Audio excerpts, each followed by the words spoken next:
अब आइए मैं पहला डिस्कशन करता हूं कि what is borrowing cost. Borrowing cost होता क्या है? उन्होंने 3 जवाब दिए, borrowing cost is this, borrowing cost is this and borrowing cost is this. Book बाद में पढ़ोगे, पहले आप जानते बुक रीडिंग हम करने देते हैं, बुक बाद में।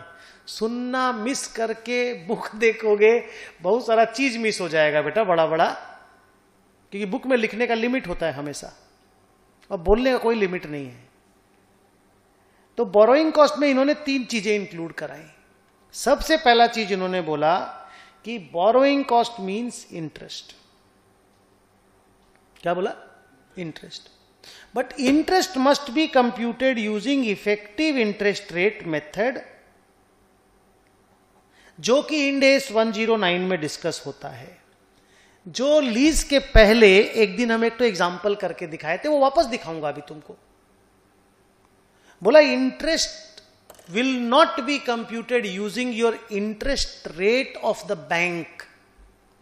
आप जो बैंक से लोन लिए हो उस बैंक का इंटरेस्ट रेट को इंटरेस्ट मत बोलिएगा, आप अपना एक इफेक्टिव इंटरेस्ट रेट निकालिएगा। आप डिवेंचर होल्डर को जो इंटरेस्ट दे रहे हो वो इंटरेस्ट नहीं है, वो कैश फ्लो है। क्या समझे? आप जो इंटरेस्ट दे रहे हो वो कैश फ्लो है, आप इंटरेस्ट रेट अलग से निकालिएगा। तो लोगों ने बोला फिर इफेक्टिव इंटरेस्ट रेट होता कैसे है? बोला 109 में, और आप अभी लीज में जो इंटरेस्ट रेट इंप्लिसिट नहीं निकाले क्या, उसी का जुड़वा भाई है। तो उन्होंने क्लियर बोला interest, borrowing cost includes interest, but interest must be computed using effective interest rate method, जो इंड एस 109 में पढ़ाया जाता है। Because after all it is a financial liability, borrowing is a financial liability, और financial liability की accounting end AS 109 में है। End AS 109 हम लोग 3 महीना बाद पढ़ेंगे, तो जनवरी चला जाएगा वो तो। ओके, तो सर कैसे निकाला जाता है, क्या नाम, इफेक्टिव इंटरेस्ट रेट? तो यहां शायद नहीं है, दूसरी कॉपी में, पीछे वाली कॉपी में होगा, मैं आपको याद दिलाता हूं खाली।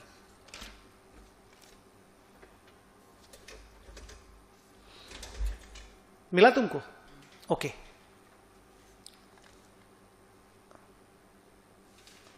मेरे को कॉपी दे, मैं जरा बोर्ड पे दिखा दूं सारे बच्चों को।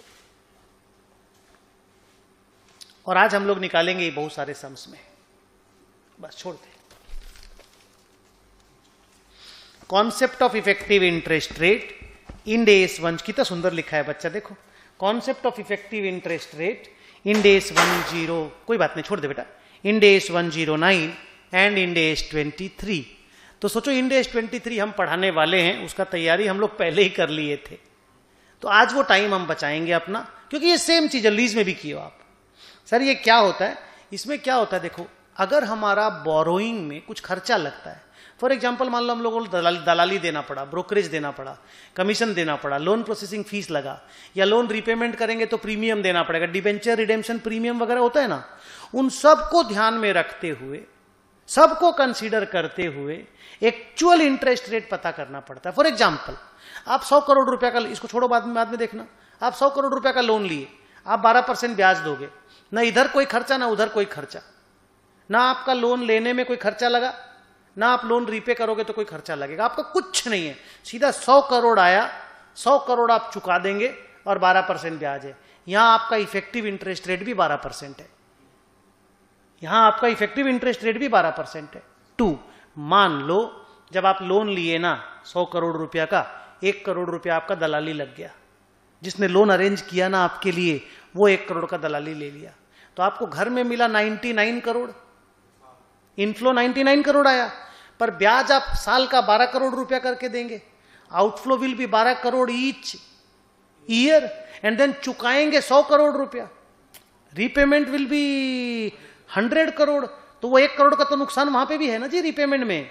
इनफ्लो आया 99, आउटफ्लो विल बी 100, इनफ्लो आया 99, आउटफ्लो विल बी 100, और इंटरेस्ट विल बी 12। वो 99 पे तो नहीं निकल रहा, तो 100 करोड़ पे निकल रहा है, तो आपका इफेक्टिव इंटरेस्ट रेट बढ़ जाएगा, 12 की जगह 13% हो जाएगा। सेकेंड एग्जाम्पल, अगर ब्याज अगर 100 करोड़ हम लिए, 1 करोड़ मेरा खर्चा लगा, घर में आया 99 करोड़, इंटरेस्ट दे रहे हैं हम 12%, 12 करोड़, और रीपेमेंट हमको 5% प्रीमियम देना पड़ेगा, तो आउटफ्लो 105 करोड़, तो और मेरा इफेक्टिव इंटरेस्ट रेट ज्यादा बढ़ जाएगा। तो सबको संभाल के निकाल करके फाइनल इंटरेस्ट रेट निकालना पड़ता है। सर कैसे निकालते हैं? पहले अपना इनफ्लो पता करना पड़ता है, फिर अपना आउटफ्लो पता करना पड़ता है। सब तो फिक्स्ड ही रहता है, अमाउंट तो पता रहता है। तो अपना इनफ्लो, मैं सेकेंड वाले एग्जांपल में बोल रहा हूं, अपना इनफ्लो 99 करोड़, अपना आउटफ्लो 12 करोड़ करके 5 बार, 5 साल का लोन है, 12 करोड़ करके 5 बार और 105 करोड़। तो इनफ्लो को एक साइड में रख लो, आउटफ्लो को एक साइड में रख लो, और एक तो इंटरेस्ट रेट निकाल लो पीवी करके। Present value of future payment should be equal to inflow today, जो हम लोग लीज में करते थे, interest rate implicit in the lease, IRR करके, तो ट्रायल एंड एरर और इंटरपोलेशन करके निकल जाएगा। अब हम आपको यहां पे किया हुआ क्वेश्चन दिखाते हैं। देखो, loan 1 lakh, processing fees 4000, interest rate 10%, 5 instalment payment, इसको हम थोड़ा और कठिन कर दिए, 5 instalment payment, find effective interest rate and find interest. सबसे पहले इनफ्लो निकाल लिए 96,000, फिर आउटफ्लो निकाल लिए इस तरह से। देखो यहां पे हर साल पेमेंट हो रहा है प्रिंसिपल का, तो पहला साल का इंटरेस्ट 1 लाख का 10% 10,000 और प्रिंसिपल 20,000 30,000। सेकेंड ईयर आपका इंटरेस्ट 80,000 पे निकलेगा, 80 का 10% 8,000 प्लस प्रिंसिपल 20,000। ऐसे करके पूरा आउटफ्लो को अरेंज कर लिए। तो inflow 96, these are my outflows. अब हम ट्रायल एंड एरर में चले गए। मान लो पहला ट्रायल मैंने 10% लिया, जो मैं नॉर्मली लेता हूं, पीवी निकाला तो 1 लाख आया, मेरे को 96,000 चाहिए। Present value of outflow should be equal to inflow. फिर सेकेंड ट्रायल लिया 11%, 97,629 आया। फिर थर्ड ट्रायल 12% लिया, मेरा 95 आया। अकॉर्डिंगली मेरा इफेक्टिव इंटरेस्ट रेट 11.714% आ गया। अब ये जो 11.714% आ गया, उसके बाद अमोर्टाइजेशन टेबल बना लिए एग्जैक्टली सेम। हर लायबिलिटी में अमोर्टाइजेशन टेबल बनता है, चिंता ही मत करो। सिर्फ जो लायबिलिटी फेयर वैल्यू पे मेजर होता है ना, सर लायबिलिटी भी फेयर वैल्यू पे मेजर होता है, पढ़ाएंगे 109 में, उसमें अलग अकाउंटिंग है।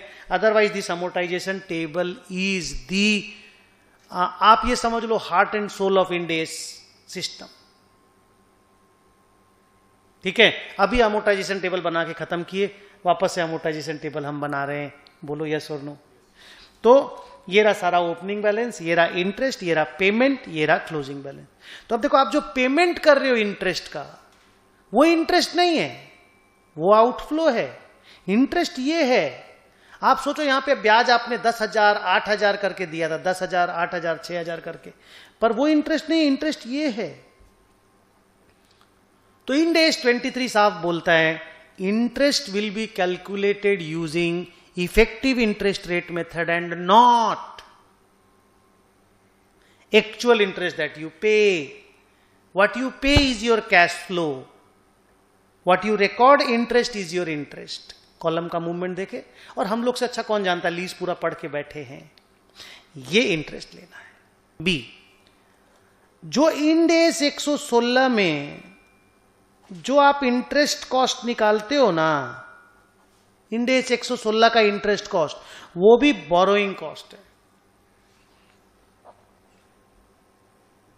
हम लोग फिनांस कॉस्ट में नहीं लिखते हैं क्या, तो वो भी बोरोइंग कॉस्ट की डेफिनेशन में इंक्लूडेड है। और तीसरा बोरोइंग कॉस्ट है foreign exchange fluctuation in borrowings which are foreign currency borrowings. अगर हम फॉरेन करेंसी बोरोइंग लेते हैं तो उसमें जो फॉरेन एक्सचेंज फ्लक्चुएशन, आज का क्लास इसी में डेडिकेट हो जाएगा 70-80%, फिर बचेगा तो आगे बढ़ पाएंगे। क्या बोला, फिर से बोलो।